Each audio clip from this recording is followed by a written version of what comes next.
بسم اللہ الرحمن الرحیم۔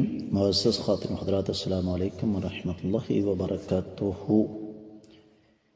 ماں اور بچے کے درمیان جدائی کروانا حرام ہے، یہ ہے ہمارے حدیث کے سبق کا موضوع۔ مشکوٰۃ المصابیح کتاب النکاح، باب ہے اخراجات اور لونڈی غلاموں کے ساتھ اچھا سلوک کرنے کے حوالے سے 3367ویں حدیث کتاب میں اور 20ویں ہے باب میں۔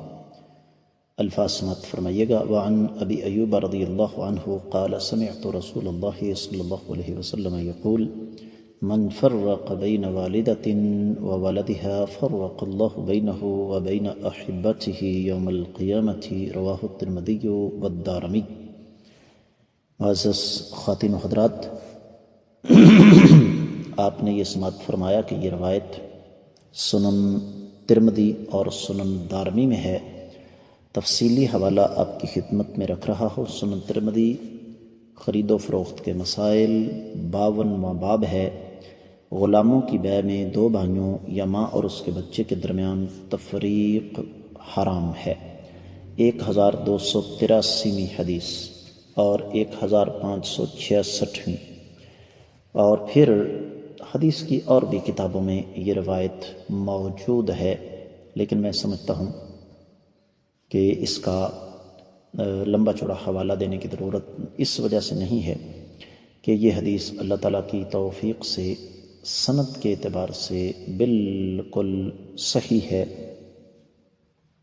موجودہ دور کے اہل علم، ان میں شیخ زبیر علی زئی رحمہ اللہ خاص طور پر قابل ذکر ہیں۔ ان کا یہ فرمانا ہے کہ یہ روایت سند کے اعتبار سے حسن ہے۔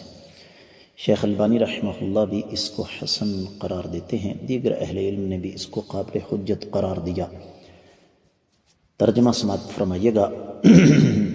سیدنا ابو ایوب انصاری رضی اللہ تعالیٰ عنہ، جو کہ آقا علیہ الصلوۃ والسلام کے میزبان تھے، ان سے یہ روایت ہے، فرماتے ہیں کہ آقا علیہ الصلوۃ والسلام کو میں نے فرماتے ہوئے سنا، جس نے والدہ اور اس کے بچے کے درمیان جدائی ڈال دی تو قیامت والے دن اللہ اس کے اور اس کے چہیتوں پیاروں کے درمیان جدائی ڈال دے گا۔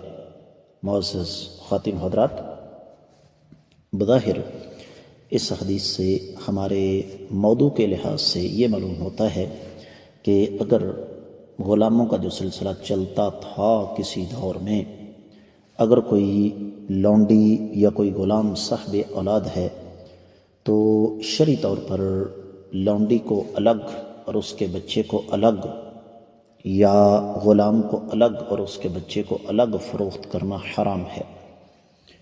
لیکن صحیح بات یہ ہے کہ اس حدیث کا مفہوم بہت وسیع ہے۔ مثال کے طور پر سب سے پہلی بات یہ ہے کہ شادی کرتے ہوئے تحقیق کر لینی چاہیے، لیکن اگر شادی کر دی اور بعد میں پتہ یہ چلا کہ لڑکا دینی اعتبار سے ہمارے معیار کا نہیں ہے، تو اس لڑکے کو یہ حق حاصل نہیں کہ وہ یہ کہے کہ بچے میرے پاس رہیں گے۔ یہ بات یاد رکھیے گا۔ اسی طریقے سے یہ صرف معاملہ انسانوں کی حد تک نہیں ہے، جانوروں کی حد تک، جانوروں کے حوالے سے بھی یہ بات ذہن میں رکھیے۔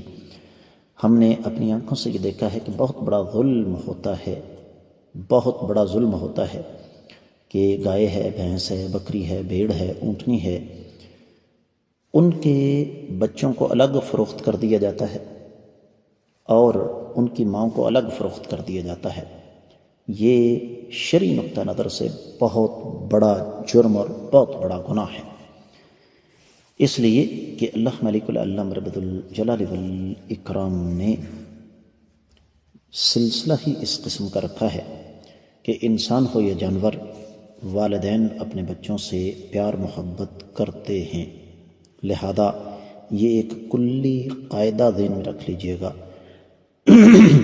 کہ کبھی بھی انسان ہو یا جانور، ماں اور بچے کو آپس میں الگ نہیں کرنا چاہیے۔ ہاں، اگر وہ بالغ ہو جاتے ہیں تو وہ پھر ایک الگ مسئلہ ہے۔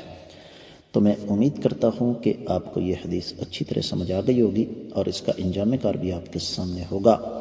اس کے ساتھ ہی آج کے سبق سے دیجیے اجازت۔ السلام علیکم ورحمۃ اللہ وبرکاتہ۔